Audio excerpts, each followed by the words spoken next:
Olá, eu sou o professor Ricardo Ribas e hoje eu trago para você o balanço patrimonial. Será que eu sou obrigado a exigir balanço patrimonial a toda licitação? Se eu for exigir, eu preciso exigir dos dois últimos exercícios sempre, os exercícios financeiros? E se a empresa tem menos de 2 anos, menos de 1 ano, como é que ela faz para participar? Eu poderia não pedir balanço patrimonial? Essas questões você vai ver neste vídeo. Antes da gente começar, você já sabe. Se inscreve no nosso canal, ativa o sininho, compartilha esse vídeo, salva esse vídeo para poder assistir posteriormente. Eu te ajudo com o vídeo e você me ajuda seguindo, clicando e compartilhando. Vamos lá, vamos começar a falar sobre o balanço patrimonial na nova lei de licitações e na nova lei de licitações, quem nos esclarece a questão do balanço patrimonial é o artigo 69. Então vamos ler o artigo 69. Bom, a lei diz o seguinte: a habilitação econômico-financeira visa demonstrar a aptidão econômica do licitante para cumprir as obrigações decorrentes do futuro contrato, devendo ser comprovada de forma objetiva, por coeficientes e índices econômicos previstos no edital, devidamente justificados no processo licitatório, e será restrita a apresentação da seguinte documentação. Vamos parar por aqui por enquanto, vamos voltar. Bom, o caput do artigo 69, ele está falando então que eu vou avaliar a situação econômico-financeira por índices que serão aplicáveis aos dados do balanço patrimonial, tanto é que o inciso 1º vai falar da exigência do balanço patrimonial. Antes da gente entrar na questão dos 2 anos, vamos analisar essa questão, tá?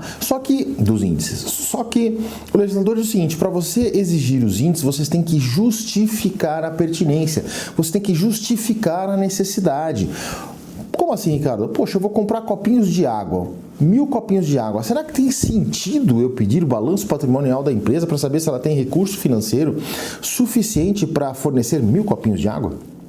Diferente de, por exemplo, eu estar licitando, eu sou a Polícia Federal, vou listar copinhos de água para todas as unidades da Polícia Federal no Brasil de forma centralizada. E a logística, então, é o ponto mais importante. Será que a empresa não tem que ter um poder econômico, um tamanho econômico suficiente para poder abarcar essa execução?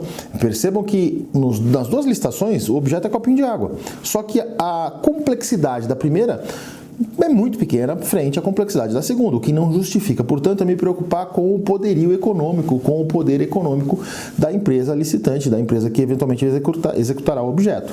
E dentro desse sentido, eu sempre preciso analisar a cada objeto, então não existe uma receita de bolo, é sempre uma análise a cada objeto.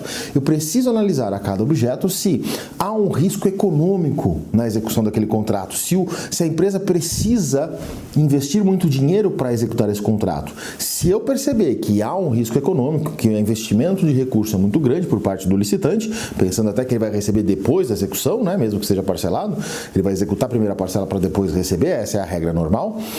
Se eu perceber que há este risco de execução, então sim, lá no meu estudo técnico preliminar eu vou justificar a necessidade de pedir o balanço patrimonial e, portanto, né, vou definir quais são os coeficientes e os índices econômicos usuais para aquele mercado, vou justificá-los e defini-los no ETP, vou mencioná-los no TR e vou exigi-los na licitação.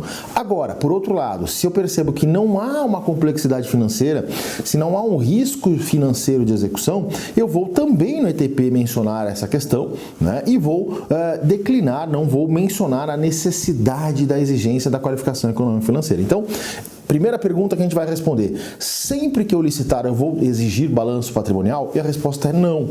Vai depender da complexidade financeira da execução do objeto, a ser analisada no estudo técnico preliminar. Lembra que quando a gente fala de licitação, a gente tem que ter o ETP. E aí, o artigo 18 diz isso claramente.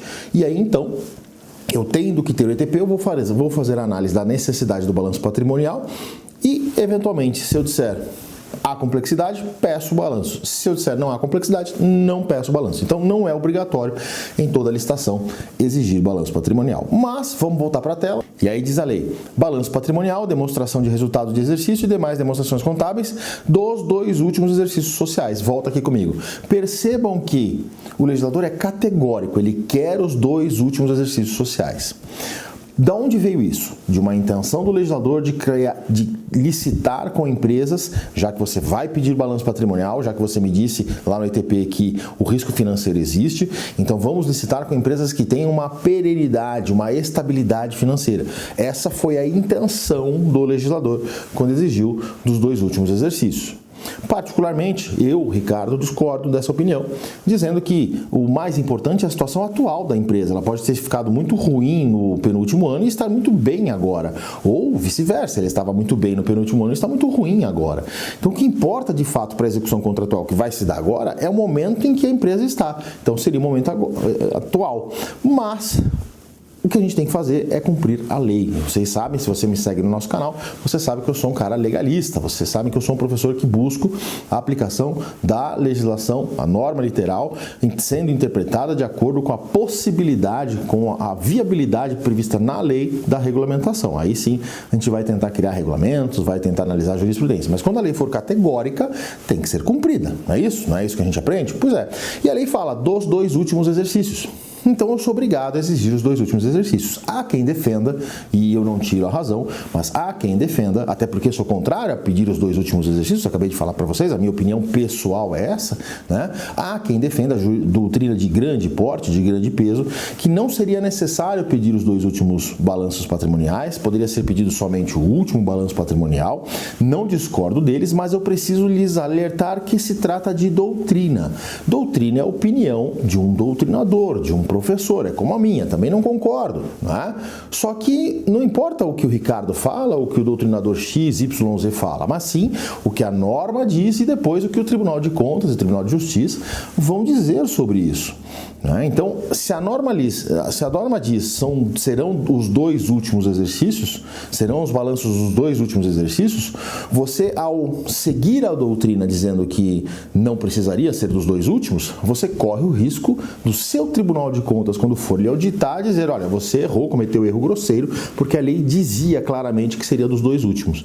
E aí, quem me segue sabe que eu tenho uma preocupação muito grande com o erro grosseiro, porque ele vai repercutir, vai acabar em sanção contra o próprio servidor, vai acabar em multa contra o servidor se esse erro grosseiro for mantido na avaliação do Tribunal de Contas. Então, para preservar o servidor, para preservar a estabilidade, né, emocional desse profissional, te recomendo, vai pedir balanço patrimonial, chegou à conclusão no ETP de que é necessário, há um risco financeiro, peça dos 2 últimos balanços para poder cumprir a norma, independentemente do seu viés, do seu convencimento, da sua opinião, como a minha, que não concorda com a norma exigir os 2, mas que para satisfazer e não cair no erro grosseiro, vai acabar pedindo os 2 últimos balanços patrimoniais dos 2 últimos exercícios. Tá, Ricardo, mas a minha empresa acabou de ser aberta, como é que faz? A norma traz algumas exceções à regra. Então veja comigo. Bom, o artigo 65 ele vai dizer o seguinte, ó, as empresas criadas no exercício financeiro da licitação deverão atender a todas as exigências de habilitação e ficarão autorizadas a substituir os demonstrativos contábeis pelo balanço de abertura. Então, a empresa que for criada no momento da licitação, naquele ano da licitação, não vai ter balanço patrimonial registrado. Então, ela vai apresentar o balanço de abertura.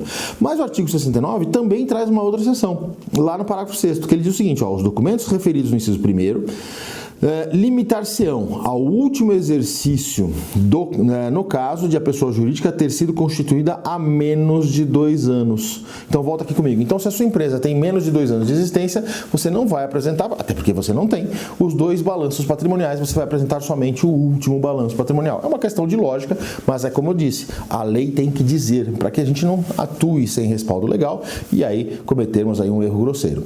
Então, gente, é obrigatório pedir balanço patrimonial? Não, você só vai pedir balanço patrimonial se no ETP você justificou a necessidade de avaliar os coeficientes financeiros, os índices financeiros da empresa, por conta de um risco de execução financeiro no contrato.